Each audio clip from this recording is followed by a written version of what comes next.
கிறிஸ்துவுக்குள் பிரியமான வாலிப சகோதர சகோதரிகளே, இந்த நாளிலும் ஆண்டவராக இயேசு கிறிஸ்துவின் நாமத்தினாலே உங்கள் அனைவரையும் வாழ்த்தி நான் வரவேற்கிறேன். ஆண்டுடைய கிருபை உங்கள் அனைவரோடும் கூட இருப்பதாக. தேவ வார்த்தைக்கு கடந்து செல்வதற்கு முன்பாக நாம் ஒரு பாடலை பாடலாம் என்று நான் ஆசைப்படுகிறேன். என் பிரியமும் நீயே, என் நேசமும் நீயே, என் ரூபவதியும் நீயே.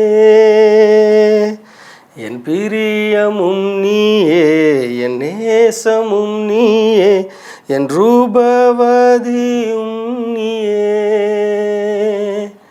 நீயே நீயே ரூபவதியும் நீயே, நீயே நீயே ரூபவதியும் நீயே, நீயே நீயே ரூபவதியும் நீயே, நீயே நீயே ரூபவதியும் நீயே. பழுதொன்றும் உன்னில் இல்லை, பழுதொன்றும் உன்னில் இல்லை, பழுதொன்றும் உன்னில் இல்லை, பழுதொன்றும் உன்னில் இல்லை. என் நினைவெல்லாம் நீயே, என் பேச்செல்லாம் நீயே, என் கவனமெல்லாமும் நீயே. என் நினைவெல்லாம் நீயே, என் பேச்செல்லாம் நீயே, என் கவனமெல்லாமும் நீயே. நீயே நீயே ரூபவதியும் நீயே, நீயே நீயே என் கவனம் நீயே, நீயே நீயே என் கவனம் நீயே, நீயே நீயே என் கவனம் நீயே. பழுதொன்றும் உன்னில் இல்லை, பழுதொன்றும் உன்னில் இல்லை. என் ஆடலும் நீயே, என் பாடலும் நீயே, கொண்டாட்டமெல்லாமும் நீயே. என் ஆடலும் நீயே, என் பாடலும் நீயே, கொண்டாட்டமெல்லாமும் நீயே. நீயே நீயே கொண்டாட்டம் நீயே, நீயே நீயே கொண்டாட்டம் நீயே, நீயே நீயே கொண்டாட்டம் நீயே, நீயே நீயே கொண்டாட்டம் நீயே. பழுதொன்றும் உன்னில் இல்லை,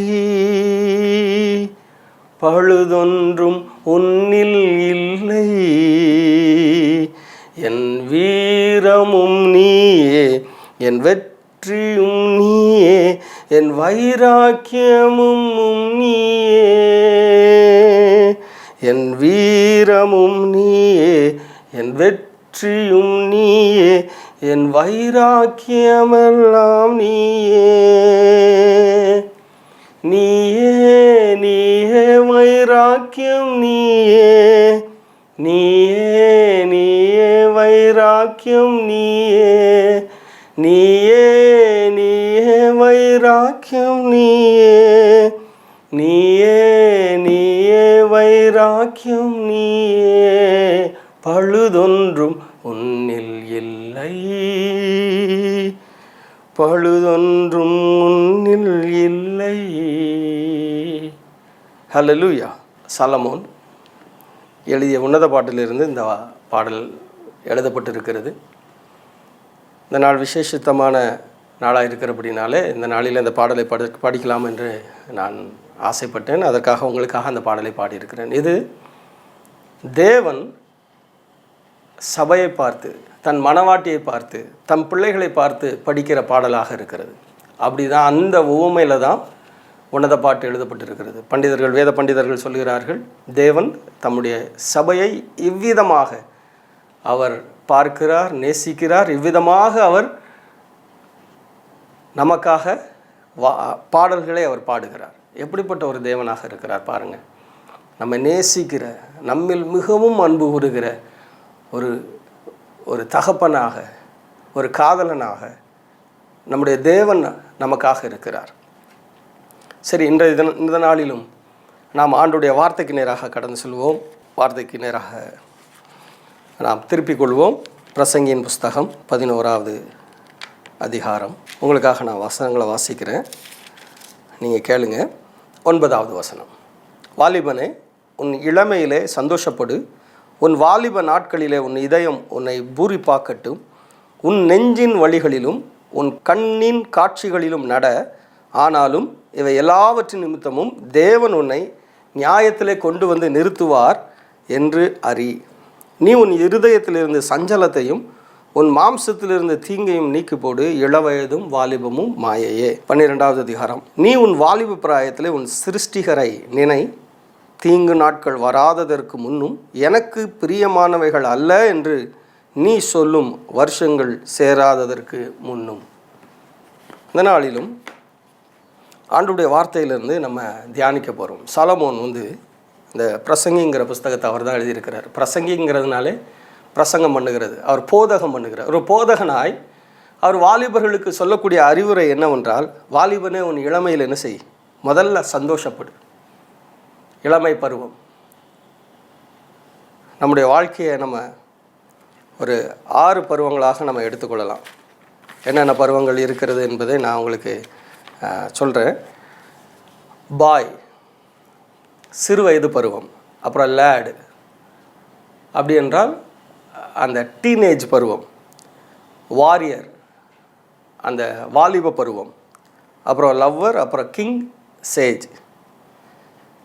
நம்ம இன்றைக்கு வாலிபர்களை குறித்து நம்ம பார்க்க போகிறோம். வாலிபனே என்று பிரசங்கி சொல்லுகிறார். வாலிபனே, உன் இளமையிலே சந்தோஷப்படு. லேடு, வாரியர், லவ்வர், இந்த 3 ஸ்டேஜும் அதில் வரும். லேடுனா எப்படின்னா அந்த டீனேஜ், அந்த 13லேருந்து ஆரம்பிக்கக்கூடிய அந்த வயது. அந்த வயது எப்படிப்பட்ட வயது அப்படின்னு நீங்கள் பார்த்தீங்க அப்படின்னா, எல்லாவற்றையும் அறிய வேண்டும் என்கிற ஒரு தாகம், எல்லாவற்றையும் கற்றுக்கொள்ள வேண்டும், எல்லா இடங்களுக்கும் சென்று அதை பார்க்க வேண்டும் என்கிற அந்த ஒரு ஆர்வம் மிகுந்த பருவம் தான் அந்த டீன் ஏஜ் பருவம். காரியங்களை அறிந்து கொள்ள வேண்டும், அப்படிப்பட்ட பருவம் தான் லேடு, வாலிப பருவம். இந்த பருவம் மிகவும் ஆசீர்வதிக்கப்பட்ட ஒரு பருவமாக இருக்கிறது. அநேக வாலிப பிள்ளைகள் நம்ம தேசத்தில் பார்க்கலாம். நம்ம திருச்சபையில் இந்த பருவத்தினுடைய பிள்ளைகள் துருதுன்னு எல்லா காரியங்களையும் செய்கிறவர்களாக இருப்பாங்க. எல்லாவற்றையும் கற்றுக்கொள்வாங்க. புது பைக்கை ஓட்டணும் அப்படிங்கிறதுல அதில் ரொம்ப ஆர்வம் உள்ளவர்களாக இருப்பாங்க. மொபைல் வாங்கியாச்சுன்னா அந்த மொபைலில் என்னெல்லாம் இருக்குதுன்னு சொல்லி உட்காந்து மணிக்கணக்காக அதை ஆராய்ஞ்சு பார்க்குறவங்களாக இருப்பாங்க. நிறைய பசங்க நீங்கள் டாய் வாங்கி கொடுத்தீங்க அப்படின்னா அதை பிரித்து அது என்னென்னலாம் இருக்குன்னு அதை ஆராயணும்னு பார்ப்பாங்க. நிறைய பேர் அந்த வண்டி இன்ஜினை பிரித்து பார்க்கணுன்னு ஆசைப்படுவாங்க. நிறைய பேர் நிறைய மலைகளுக்கு ஏறணும், போகணும், தூரமான இடங்களுக்கு போகணும், ட்ராவல் பண்ணணும், எல்லா இடங்களையும் பார்க்கணும். அப்படிப்பட்ட ஒரு ஆர்வம் உள்ள ஒரு பருவமாக இந்த பருவம் இருக்கிறது. இந்த பருவத்தை தேவன் நமக்கு கொடுத்திருக்கிறார். இந்த பருவம் தேவனால் நமக்கு கொடுக்கப்பட்ட ஒரு பருவமாக இருக்கிறது. தேவனுடைய அந்த சுபாவம் ஒவ்வொரு மனிதனுக்குள்ளும் இருக்கிறதுனாலே தேவன் படைத்த எல்லாவற்றின் மீது ஒரு இயற்கையான ஒரு பேர் ஆர்வம் வருகிற ஒரு பருவமாக இருக்கிறது. இந்த பருவத்தில் தான் எதிர்பாலினத்தை அறியக்கூடிய அந்த பருவமும் அந்த ஆவலும் வருகிறது. நான் ஏற்கனவே சொன்னேன், லேட்னா எக்ஸ்ப்ளோரர், அதை தேடக்கூடிய அந்த பருவமாக இருக்கிறது. ஆண் பிள்ளைகளாக இருந்தாலும் சரி, பெண் பிள்ளைகளாக இருந்தாலும் சரி, எதிர்பாலின ஈர்ப்பு அப்படின்னு சொல்லுவாங்க. பசங்கன்னா பெண்களை, அந்த பிள்ளைங்களை குறித்ததான அந்த அந்த அந்த ஈர்ப்பு, பிள்ளைங்க அப்படின்னா ஆண்களை குறித்ததான அந்த ஈர்ப்பு, இந்த காரியங்கள் எல்லாம் அந்த பருவத்தில் இயற்கையாகவே அவர்களுக்குள் தோன்றுகிறதாக இருக்கிறது. இயற்கையாகவே அவர்களுக்குள் தோன்றுகிற அந்த காரியங்கள் தவறு என்று வேதம் சொல்லவில்லை. ஆனால் அதிலே தன்னுடைய இதயத்தை வைத்து அந்த பருவத்தில் ஏற்படக்கூடிய ஏமாற்றங்கள், காயங்கள், வருத்தங்கள், தோல்விகள், இவைகளெல்லாம் அந்த பருவத்தில் இருக்கக்கூடிய அந்த பிள்ளைகளுடைய ஆழ் மனதில் சென்று பதிந்து விடுவதினாலே அவருடைய எதிர்காலங்கள் என்ன ஆகிறது அப்படின்னா வழி தவறி போகக்கூடியதாக இருக்கிறது. அதனால தான் இங்கே பிரசங்கி நம்ம எல்லாருக்கும் அந்த பிரசங்கத்தை அவர் எழுதி வச்சுட்டு போயிருக்கிறாரு, அந்த போதகத்தை எழுதி வச்சுட்டு போயிருக்கிறாரு. உன் இளமையில் என்ன செய்? சந்தோஷப்படு. உன் வாலிப நாட்களில் உன் இதயம் உன்னை பூரிப்பாக்கட்டும். உன் கண்ணின் காட்சிகளிலும் நட. ஆனாலும் இவை எல்லாவற்றின் நிமித்தமும் தேவன் உன்னை நியாயத்திலே கொண்டு வந்து நிறுத்துவார் என்று அறி. நான் சொன்னது போல் அந்த வாலிப பிராயம் எல்லாவற்றையும் காண வேண்டும், அறிய வேண்டும், அவைகளை அனுபவிக்க வேண்டும் என்று துடிக்கிற ஒரு பருவமாக இருக்கிறது. நீங்கள் வேதத்தில் இப்படிப்பட்ட பருவத்தை கடந்து வந்த அநேகருடைய வாழ்க்கையை தேவன் நமக்காக இந்த வேதத்தில் எழுதி வைத்திருக்கிறார். முதலாவது யோசேப்பினுடைய வாழ்க்கையை நம்ம கவனித்து பார்ப்போம். யோசேப்புக்கு தேவன் சிறு வயதிலேயே சொப்பனம் காண்கிற அந்த காரியங்களை அந்த காரியத்தை கொடுக்கிறார். அவன் சொப்பனம் காண்கிறவனாக இருந்தான். சொப்பனக்காரன் என்றே அவனுக்கு பெயர் வைத்திருந்தார்கள். அநேக காரியங்களை சொப்பனங்கள் மூலமாக தேவன் அவனோடு பேசி கொண்டு வந்தார். அவன் எல்லாவற்றையும் எல்லாரிடமும் அதை சொல்லி கொண்டு இருந்தான். ஆனால் அவன் வாழ்க்கையில் நடந்தது என்ன என்பதை நீங்கள் எல்லாரும் அறிஞ்சிருக்கீங்க. தன் சொந்த சகோதரர்களால் அவன் பகைக்கப்படுகிறான். அந்த வாலிப பருவம் எல்லாவற்றையும் அறிய வேண்டும், எல்லாருக்கும் எல்லாவற்றையும் தனக்கு தெரிஞ்சதெல்லாம் சொல்லணும். அப்படிப்பட்ட ஒரு வாலிப பிராயத்தோடைய அந்த யோசேப்பு என்ன படுகிறான்னா சகோதரரால் பகைக்கப்படுகிறான். சகோதரர்கள் அவன் மீது பொறாமைப்படுகிறார்கள். தகப்பன் அவனுக்கு விசேஷித்த ஆடையை கொடுக்கிறார். அது அவர்களுக்கு பொறாமையை கொண்டு வருகிறது. அந்த வாலிபனை அவர்கள் என்ன செய்கிறார்கள்னா கொலை செய்ய யோசிக்கிறார்கள், குழியிலே போடுகிறார்கள், பிறகு விற்று போடுகிறார்கள். அவன் அடிமையாய் எகிப்துக்கு கொண்டு போகப்படுகிறான். தன்னுடைய வாலிப பருவம் அனைத்தையும் அறிந்து கொள்ள வேண்டும், அனைத்தையும் தான் அறிந்ததை மற்றவர்களுக்கு சொல்ல வேண்டும், அதை மற்றவர்களுக்கு பகிர்ந்து கொள்ள வேண்டும் என்று துடிக்கிற அந்த பருவத்தை அவன் அந்த பருவத்திலே அடிமையாக அவன் விற்று போடப்படுகிறான். அடிமையாக அவன் என்ன செய்கிறான்? எகிப்திலே அவன் கடுமையான வேலையை செய்ய பணிக்கப்படுகிறான். தன்னுடைய தகப்பன் வீட்டிலே ராஜகுமாரனாய் வாழ்ந்த, செல்லமாய் வளர்ந்த அந்த மகன் இப்பொழுது எகிப்திலே அடிமையாக இருக்கிறான். கற்பனை பண்ணி பாருங்க, எவ்வளவு வேதனை. தன் சொந்த சகோதரர்களாலே, யார் அவன் நம்பினானோ அந்த சகோதரர்கள் அவனை என்ன செய்கிறார்கள்? ஏமாற்றுகிறார்கள், அவனை விற்று போடுகிறார்கள். அவன் கண்களுக்கு முன்பாகவே இந்த காரியம்லாம் நடக்கு. அப்போ அவன் இதயம் எப்படி நொறுங்கி போயிருக்கும், அவன் இதயம் எப்படியாய் வேதனைப்பட்டிருக்கும். அவன் அழுது கொண்டே வருகிறான்.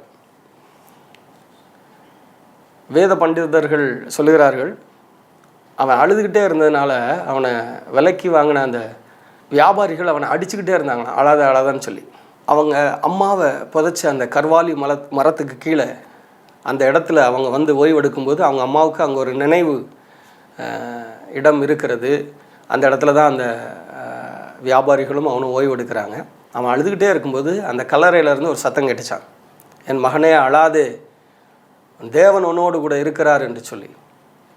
அந்த சத்தம் கேட்டதுக்கப்புறம் அவன் அதுக்கப்புறம் அழலை என்று சொல்லி, இது யூத ரபிகளாலே சொல்லப்படுகிற காரியங்களாக இருக்கிறது. அதுக்கப்புறம் அவன் அழலை என்று சொல்லி அவர்கள் அந்த குறிப்புகளை எழுதி வைத்திருக்கிறார்கள். எகிப்துக்கு போகிறான். அந்த அவனுக்கு அசரீரியாய் கேட்ட அந்த சத்தத்தை அவன் இதயத்தில் வைத்து கொண்டான், தேவன் என்னோடு கூட இருக்கிறார் என்று சொல்லி. வேதத்திலேயும் எழுதப்பட்டிருக்கிறது, தேவன் யோசேப்போடு இருந்தார். இந்த வாலிப பருவத்தில் தேவன் உங்களை அழைத்திருக்கும்போது, தேவன் உங்களை முன்குறித்திருக்கும்போது, தேவன் உங்கள் இதயத்தில் அநேக காரியங்களை உங்களுக்கு அவர் வைத்து அதை தெரியப்படுத்தும் போது, நீங்கள் அதை அறிந்து கொள்ள முயற்சிக்கும் போது, அநேக விதமான இப்படிப்பட்டதான காரியங்களை நீங்கள் சந்திக்கும் பொழுது ஒரு காரியத்தை நீங்கள் நினைவில் வைத்து கொள்ளுங்கள், தேவன் உங்களோடு கூட இருக்கிறார். வேதத்தில் தெளிவாக எழுதப்பட்டிருக்கிறது, தேவன் யோசேப்போடே இருந்தார். தேவன் யோசேப்போடே இருந்தார். யோசேப்பு தேவனோடு அல்ல, தேவன் யோசேப்போடே இருந்தார். எகிப்தில் அடுத்த காரியத்தை பாருங்கள். அவன் வாலிப வயதில் இருக்கிறான். போத்திபார் வீட்டில் திரும்பவும் வாலிப பிராயத்தில் இருக்கிறான். அந்த வாலிப பிராயத்திற்கு உண்டான எல்லா காரியங்களும் அவனுக்கு இருக்கிறது. ஆனால் அங்கே மீண்டும் ஒரு சோதனை அவனுக்கு ஏற்படுகிறது. போத்திபாரின் மனைவியாலே அவன் தவறான காரியங்களுக்கு இணங்க வைக்க அவள் முயற்சிக்கிறாள். யோசேப்பை இணங்க வைக்க முயற்சிக்கிறாள். தினமும் அவனோடு வந்து பேசுகிறாள். ஆனால் யோசேப்பு விலகி ஓடுகிறான். ஒரு நாளிலே தன்னுடைய காரியம் நிறைவேறாதா என்று கண்டவுடனே போத்திபாரின் மனைவி வீண் பழி சுமத்துகிறாள். மீண்டும் அவன் வாலிப பிராயத்திலே மீண்டுமாக ஒரு கடுமையான ஒரு பிரச்சனைக்குள்ளாக அவன் போகிறான். கடுமையான ஒரு அழுத்தமான ஒரு சூழ்நிலைகளுக்குள்ளாக அவன் போகிறான். வீண் பழி சுமத்தப்பட்டு அவன் சிறைச்சாலையில் அடைக்கப்படுகிறான். சிறைச்சாலையில் அவன் வாலிப வயதில் இருக்கிறான். தேவன் அவனோடு கூட அந்த சிறைச்சாலையில் அவனோடு கூட இருக்கிறார். சிறைச்சாலையில் இருக்கும் பொழுது அந்த காரியங்களெல்லாம் நீங்கள் அறிந்திருக்கீங்க. பார்வோனுடைய 2 வேலைக்காரர்கள் அங்கே அடைக்கப்படுகிறார்கள். அவர்கள் சொப்பனம் காண்கிறார்கள். அந்த சொப்பனத்திற்கான அர்த்தத்தை தேவ ஆவியானவர் மூலமாக யோசேப்பு அவர்களுக்கு தெரிவிக்கிறான். அவன் சொன்ன அர்த்தத்தின்படியே நடக்கிறது. அவங்ககிட்ட அவன் ரெக்யூஸ்ட் பண்ணுறான், என்னை நினைவு கூறுங்க, ராஜாட்ட என்னை குறித்து பேசுங்கன்னு சொல்லி. ஆனால் அவர்கள் மறந்து போகிறார்கள். ஆனால் தேவன் யோசேப்போடு இருந்ததினாலே ஏற்ற வேளையிலே தேவன் யோசேப்பை பார்வோனுக்கு முன்பாக கொண்டு போகிறார். பார்வோனுக்கு சொப்பனம் வருகிறது. அந்த சொப்பத்திற்கான அர்த்தத்தை யோசேப்பு சொன்னதினாலே பார்வோன் சொல்கிறார், தேவ ஆவியை பெற்ற மனிதன் என்று சொல்லி தேவனாலே யோசேப்பு உயர்த்தப்படுகிறான். யோசேப்பின் வாழ்க்கையிலே நீங்கள் பார்க்கும் பொழுது அந்த வாலிப வயதில் அவன் பட்ட அந்த துன்பங்கள், அவன் அடைந்த அந்த நிந்தனைகள், காயங்கள் எல்லாவற்றையும் யோசேப்பு அனுபவித்திருந்தாலும் தேவன் யோசேப்போடு இருந்ததின் நிமித்தமாக அவனை ஒரு உயர்ந்த ஸ்தானத்துக்கு கொண்டு வருகிறார். ஆனால் யோசேப்பிட்ட ஒரு குணம் என்ன காணப்பட்டுச்சு அப்படின்னா, அவன் சகோதரர்களை மறுபடியும் சந்திக்கிறான், அவர்களை குறித்து அழுகிறான், திருப்பி தன்னை அவர்களுக்கு முன்பாக வெளிப்படுத்துகிறான். அப்போ ஒரு வார்த்தை சொல்லுகிறான், வெகு ஜனங்களை உயிரோடு காக்கும்படி, ஜீவ ரட்சணை செய்யும்படி உங்கள் எல்லாருக்கும் முன்பாக தேவன் தான் என்னை இந்த இடத்துக்கு அனுப்பினார் என்று சொல்கிறான். தன் இதயத்தை தன் சகோதரர் மீது அவன் கசப்போ கோபமோ எரிச்சலோ இல்லாதபடி தன் இதயத்தை காத்து கொண்டான். சூழ்நிலைகளை அவன் குறை சொல்லவில்லை. பெற்றோர்களை அவன் தாய் தகப்பனை அவன் குறை கூறவில்லை. சகோதரர்களை குறை கூறலை. போத்திபார் மனைவியோ குறை கூறலை. எல்லா கசப்புகளுக்கும் தன் இதயத்தை யோசேப்பு காத்து கொண்டான். தேவன் ஏற்ற சமயத்தில் அவனை உயர்த்தினார். அன்பான வாலிப சகோதர சகோதரிகளே, இந்த நாளிலும் உங்களிடத்தில் தேவன் பேசி கொண்டு இருக்கிறார். நீங்கள் போகிற பாதை கடினமான பாதையாக இருக்கலாம். ஒருவேளை உங்கள் பெற்றோர் நீங்கள் விரும்பியதை செய்யக்கூடிய அளவில் அவர்களிடத்தில் செல்வம் இல்லாமல் இருக்கலாம். நீங்கள் விரும்பின படிப்பை உங்களால் படிக்க முடியாத அளவுக்கு உங்களிடத்தில் பொருளாதாரம் இல்லாமல் இருக்கலாம். சமுதாயத்தில் உயர்ந்த அந்தஸ்தில் நீங்கள் இல்லாமல் இருக்கலாம். ஒரு காரியத்தை நீங்கள் நினைவில் வைத்து கொள்ளுங்கள், யோசேப்போடு தேவன் இருந்தார். இந்த நாளில் இந்த செய்தியை கேட்கிற உங்களுக்கு நான் சொல்லுகிறேன், தேவன் உங்களோடு கூட இருக்கிறார். யோசேப்போடு இருந்த தேவன் உங்களோடு கூட இருக்கிறார். இன்னொரு மனிதனை நான் வேதத்திலிருந்து உங்களுக்கு காண்பித்து கொடுக்க விரும்புகிறேன். சாலமோன், தாவீதுக்கு மகனாக பிறந்த சாலமோன். தாவீதினுடைய வாழ்க்கையை நீங்கள் பார்ப்பீங்க என்றால், சிறுவயது முதல் தேவனை பற்றி பிடித்து கொண்ட ஒரு மகன். எல்லா சூழ்நிலைகளிலும் தேவனை முக்கியப்படுத்தி தேவ பிரசன்னத்தை காத்து கொண்ட ஒரு ஒரு ஒரு ஒரு வாலிபனாக இருந்தார். அந்த வாலிப பிராயத்தில், அந்த 17 வயதில் கோலியாத்தை மடங்கடித்த வீழ்த்தின ஒரு வாலிபனாய் தாவீது இருக்கிறார். 17 வயது. பயிற்சி பெற்ற இராணுவ வீரர்கள்லாம் பயந்து ஓடினாங்க கோலியாத்தை பார்த்து. 40 நாள் அவன் என்ன செஞ்சானா, தூஷித்து கொண்டு இருந்தான் என்று சொல்லி வேதம் சொல்லுகிறது. பயந்து கலங்கி ஓடிக்கொண்டு ஒளிந்து கொண்டார்கள். சவுல், இஸ்ரவேலரில் எல்லாரிலும் உயரமானவன் சவுல் தான். அவனும் பயந்து கொண்டு இருந்தான். ஆனால் 17 வயது நிரம்பிய தாவீதோ அந்த ராட்சசனை, கோலியாத்தை அவன் எதிர்த்து நிற்கிறான். விருத்த சேதனம் இல்லாத இவன் யார்? யோசேப்போட தேவன் இருந்தார் என்று சொல்லப்பட்டிருக்கிறது. தாவீதோடும் தேவன் இருந்தார். அதனால் அவன் வர விருத்தி அடைந்தான் என்று சொல்லப்பட்டிருக்கிறது. இவங்கள் எல்லாரும் தேவன் தன்னோடு கூட இருக்கிறார் என்பதை கண்டுபிடித்தவர்கள். பிரியமானவர்களே, தேவன் உங்களோடு கூட இருக்கிறார். வாலிபனே, வாலிப சகோதரியே, தேவன் உன்னோடு கூட இருக்கிறார். அதை நீ கண்டுபிடிக்க முடிகிறதா? உன்னால் இதை ஏற்றுக்கொள்ள முடிகிறதா? தேவன் உன்னோடு கூட இருக்கிறார். ஏன்னா நீ தேவனுக்குள் இருந்து வந்திருக்கிற, திரியேக தேவனுக்குள் இருந்து நீ வந்திருக்கிற. இந்த பெற்றோர்களுக்கு ஏன் பிறந்தேன், இப்படிப்பட்ட இடத்துல இந்த சமுதாயத்தில் நான் ஏன் பிறந்தேன்னு சொல்லி அநேக கேள்விகள் உங்களுக்கு இருக்கலாம். ஆனால் ஒரு காரியத்தை இங்கே ஞாபகம், இங்கே நீங்கள் தேவனுக்குள்ளே இருந்து வந்திருக்கீங்க. நீங்கள் தேவனால் இந்த பூமிக்கு அனுப்பப்பட்டு இருக்கீங்க. தேவன் உங்களோடு கூட இருக்கிறார். இதுதான் நிச்சயம். யாரெல்லாம் தேவன் என்னோடு கூட இருக்கிறார் என்று கண்டுபிடித்தார்களோ அவர்கள் வாழ்க்கையிலே பெரிய காரியங்களை சாதித்தார்கள், பெரிய மாற்றங்களை கொண்டு வந்தார்கள், ராஜ்யங்களையே அவர்கள் ஆளுகை செய்தார்கள். அப்படிப்பட்ட ஆளுகை செய்யும்படியாக தான் தேவன் உங்களை படைத்திருக்கிறார், உங்களை தெரிந்தெடுத்திருக்கிறார். அவர் உங்களோடு கூட இருக்கிறார். 17 வயதில் தாவீது கோலியாத்தை வீழ்த்தினார். யாராலும் செய்ய முடியாததை தாவீதால செய்ய முடிஞ்சிச்சு. ஏன்னா தாவீதுக்கு தெரியும், தேவன் என்னோடு கூட இருக்கிறார். என்னோடு உடன்படிக்கை செய்த தேவன் ஒருபோதும் அவர் என்னை விட்டு விலகுவதும் இல்லை, என்னை கைவிடுவதும் இல்லை என்று கண்டுபிடித்தார். அதனால் அவருடைய வாழ்க்கை ஜெயமுள்ள வாழ்க்கையாக இருந்தது. அவர் தாவீதுனுடைய வாழ்க்கை முடிவை நீங்கள் பார்க்கும்போது நல்ல முதிர் வயதில் அவர் என்ன செய்தாராம், இளைப்பாறுதலுக்குள் பிரவேசித்தார் என்று வேதம் சொல்லுகிறது. யோசேப்பும் நல்ல முதிர் வயதிலே இளைப்பாறுதலுக்குள் பிரவேசித்தான் என்று சொல்கிறது.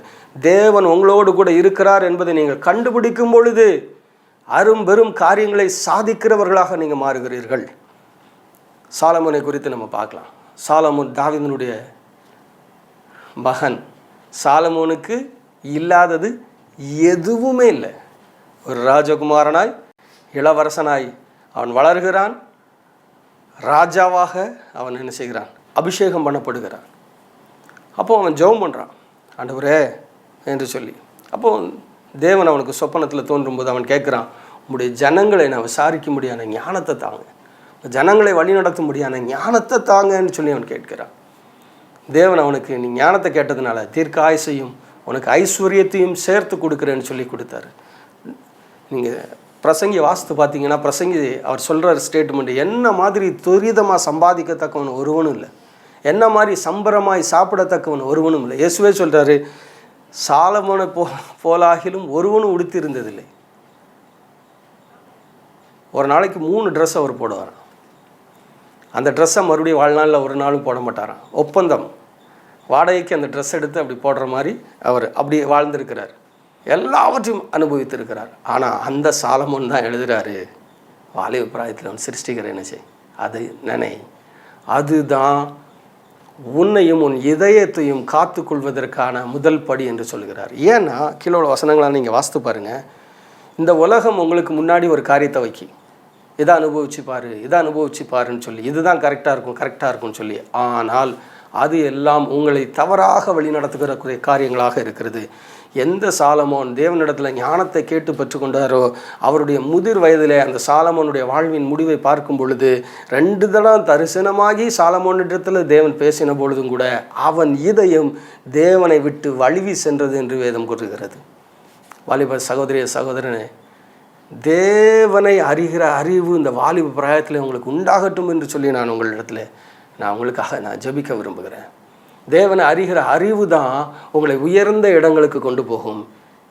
எதிர்க்க முடியாத கோலியாத்துகளை வீழ்த்த தேவன் உங்களை பயன்படுத்த முடியும். என்றைக்கு தேவன் உங்களோடு கூட இருக்கிறார் என்பதை நீங்கள் கண்டுபிடிக்கிறீர்களோ, அறிகிறீர்களோ, உங்கள் வாழ்வு முன் இருந்ததை போல பின்பாக இருக்காது. வாலிப பிராயத்தில் தேவனை அறிந்து கொள்வது எவ்வளவு பெரிய ஒரு ஆசீர்வாதம் தெரியுமா? வாலிப பிராயத்தில் தேவனை அறிந்து கொள்ளுங்கள். உலகம் உங்களுக்காக காத்து கொண்டு இருக்கிறது. மருத்துவ வசதிகள் பெருகிவிட்டது, விஞ்ஞான வசதிகள் பெருகிவிட்டது. ஆனால் நோய்கள் இன்னும் பெருகி கொண்டே இருக்கிறது. எவ்வளவு தூரம் மருத்துவ வசதிகள் பெருகுகிறதோ அவ்வளவு தூரம் வியாதிகள், குணப்படுத்த முடியாத வியாதிகள் பெருகி கொண்டு இருக்கிறது. அவைகளுக்கெல்லாம் ஒரு நிரந்தர தீர்வை கொண்டு வரும்படியாக தேவன் உங்களை பயன்படுத்த விரும்புகிறார். தேவன் உங்கள் மூலமாக இந்த உலகத்திற்கு ஒரு பெரிய விடுதலையையும் ஒரு பெரிய ஆசீர்வாதத்தையும் கொண்டு வர விரும்புகிறார். என் வாலிப சகோதரனே, சகோதரியே, இந்த வாலிப வயதில் தேவன் உன்னோடு இருக்கிறதை உன்னால் பார்க்க முடிகிறதா? உன் இதயம் அதை கண்டுபிடிக்க விரும்புகிறதா? இந்த வாலிப பிராயத்தில் மற்றவர்களை அறிய, மற்ற காரியங்களை அறிய நீங்கள் விரும்புகிற நீங்கள், தேவன் உங்களுக்குள் இருக்கிறார், உங்களோடு கூட இருக்கிறார் என்பதை நீங்கள் அறிய விரும்புகிறீர்களா? ஒரு வசனத்தை உங்களுக்காக நான் வாசிக்க விரும்புகிறேன். யோவான் 17:3 ஒன்றான மெய்தேவனாகிய உம்மையும் நீர் அனுப்பினவராகிய இயேசு கிறிஸ்துவையும் அறிவதே நித்திய ஜீவன். ஒன்றான மெய்தேவனாகிய உம்மையும் நீர் அனுப்பினவராகிய இயேசு கிறிஸ்துவையும் அறிவதே நித்திய ஜீவன். இந்த வாலிப பிராயத்தில் உங்களை சிருஷ்டித்து இந்த பூமிக்கு அனுப்பின அந்த தேவனை அறிவது தான் உத்தமமான காரியம், ஜீவனான காரியம். நீங்கள் அந்த உலகத்தையும் அந்த உலகத்தின் காரியங்களையும் நீங்கள் அறிய முற்பட்டீங்க அப்படின்னா அது உங்களுக்கு ஏமாற்றத்தையும் வெறுமையும் ஒழுங்கின்மையும் தான் அது உங்களுக்கு கொண்டு வரும். ஏகப்பட்ட வாலிப சகோதரர்களை நாங்கள் பார்க்குறோம்.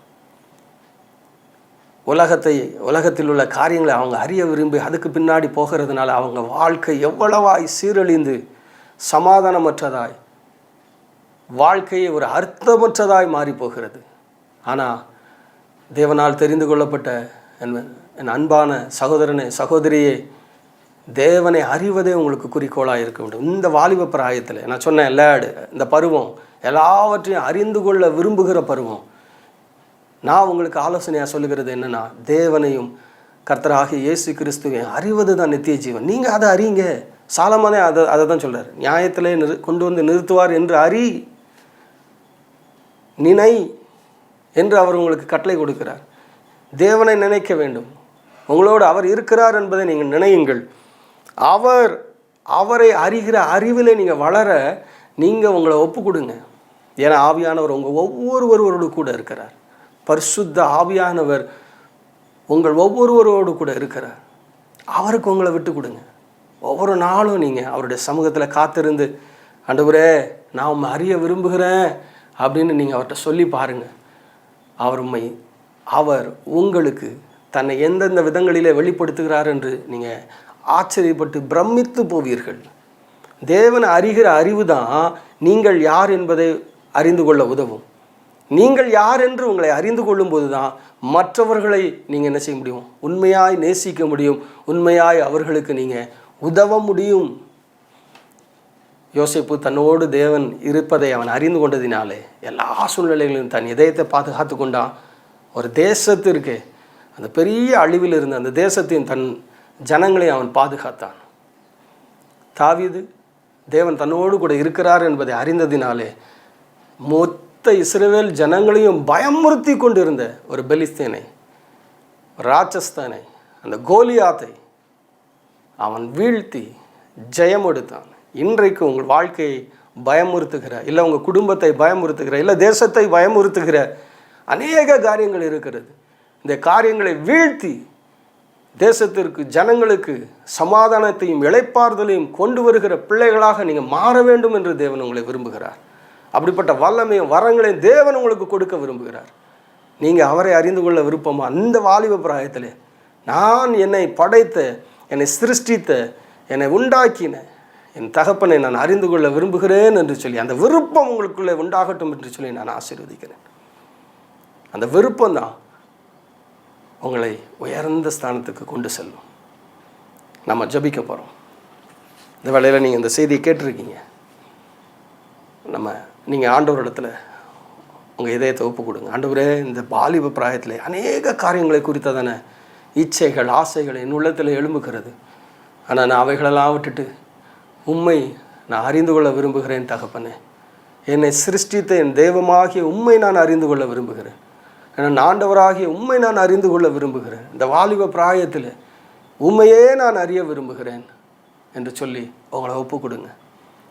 நீங்கள் இந்த காரியத்தை நீங்கள் செய்யும் பொழுது, நீங்கள் ஒப்பு கொடுக்கும்போது, வாயினால் நீங்கள் இந்த வார்த்தைகளை சொல்லி நீங்கள் தேவனிடத்தில் ஜெபிக்கும்போது நிச்சயமாக தேவன் உங்களோடு கூட இருக்கிறார் என்பதை நீங்கள் அறிந்து கொள்வீர்கள். என்றைக்கு அவர் உங்களோடு கூட இருக்கிறார் என்பதை நீங்கள் அறிந்து கொள்கிறீர்களோ, எந்த விதமான பிரச்சனையாக இருந்தாலும் சரி, அதை எதிர்த்து நின்று அதை மடங்கடித்து ஜனங்களுக்கு சமாதானத்தையும் உங்கள் வாழ்விலே சந்தோஷத்தையும் நீங்கள் கொண்டு வருகிறவர்களாக மாறீர்கள். ஜெபம் செய்வோம். அன்பின் பரலோக தகப்பனே, இந்த வேலைக்காக உமக்கு நன்றி. உம்முடைய பிள்ளைகளுக்காக, வாலிப சகோதர சகோதரிகளுக்காக நான் நன்றி செலுத்துகிறேன் ஐயா. இந்த அருமையான பருவத்தை நீங்கள் கொடுத்துருக்கீங்கப்பா. உலகத்தையும் அதன் இச்சைகளையும் அறிந்து கொள்ள வேண்டும், அவர்களை அனுபவிக்க வேண்டும் என்று இயற்கையாகவே ஆண்டவரே தோன்றுகிற அந்த காரியங்கள் அவர்களுக்கு முன்பாக ஆண்டவரே பிசாசானவனால் வைக்கப்பட்டு இருக்க அநேக கன்னிகள் இருக்கிறது சுவாமி. ஆனால் அந்த வாலிப பிராயத்தில் சிருஷ்டிகராகி உம்மை நினைக்கும்படியாய், ஒன்றான மெய்தேவனாகிய உம்மையும் நீர் அனுப்பினவராகிய இயேசு கிறிஸ்துவையும் அறியும்படியாய் ஆண்டவரே அந்த வாலிப பிராயத்தை பிள்ளைகள் உமக்கென்று தன்னை விட்டு கொடுக்கட்டும் ராஜா. ஆவியானவர் நீங்கள் உதவி செய்யுங்க. நீங்கள் ஒவ்வொருவருக்குள்ளே இருக்கீங்க. அவர்கள் இதயத்தை உமக்கு நேராக நீங்கள் திருப்புங்கப்பா. நீங்கள் ஆண்டவரே நீங்கள் ஒவ்வொருவருடைய இதயத்திலும் நீங்கள் பேசிக்கொண்டே இருக்கீங்க, அவங்கள கன்வின்ஸ் பண்ணிக்கொண்டே இருக்கீங்க. அவங்க இதயங்கள் உமக்கு நேராக திருப்பப்படட்டும். திருச்சபையின் வாலிபர்களுடைய இதயம் உமக்கு நேராய் திருப்பப்படட்டும். தேச வாலிபர்கள் உமக்கு நேராய் திருப்பப்படட்டும். ஆண்டவரே உங்களுடைய பிள்ளைகளை ஆண்டவரே வரும் நாட்களிலே அநேக ஆண்டவரே பிரச்சனைகளுக்கு சொல்யூஷனாய் தீர்வுகளை கொண்டு வருகிற பிள்ளைகளாய் நீங்கள் மாற்றுகிறபடியால் நன்றி. நேரலையில் இந்த வார்த்தைகளை கேட்டுக்கொண்டு இருக்கிற அந்த வாலிப சகோதர சகோதரர்களை உங்கள் கரம் தொடுகிறதற்காய் நன்றி நன்றி. நீங்கள் அவர்களுக்கு தம்மை வெளிப்படுத்துகிறபடியால் நன்றி. யோசேப்பு போல, தாவீதை போல ஆண்டவரே பிள்ளைகள் ஆண்டவரே ஜனங்களுக்கு நன்மையை கொண்டு வருகிற, விடுதலையை கொண்டு வருகிற, ஆசீர்வாதங்களை கொண்டு வருகிற பிள்ளைகளாய் நீங்கள் ஆண்டவரை பயன்படுத்துகிறதற்காய் நன்றி. உங்கள் பரிசுத்த நாமம் வாலிப சகோதர சகோதரிகள் மூலமாய் மகிமைப்படுகிறதற்காய் நன்றி நன்றி நன்றி. ஆண்டவரே இந்த ஜெபத்தை கேட்டு நீங்கள் இந்த ஜெபத்தில் இணைந்து ஜெபித்து ஒவ்வொருவரையும் ஆசீர்வதித்தீர். நன்றி நன்றி. எல்லாரையும் உடைய அன்பின் கரத்தில் ஒப்பு கொடுக்குறோம்ப்பா. உங்கள் கிருபை எங்களை ஆளுகை செய்யட்டும். கர்த்தராகிய இயேசு கிறிஸ்துவின் நாமத்தினாலே வேண்டுகிற ஜீவனுள்ள அன்பின் பிதாவே. ஆமென் ஆமென். God bless you. God bless you.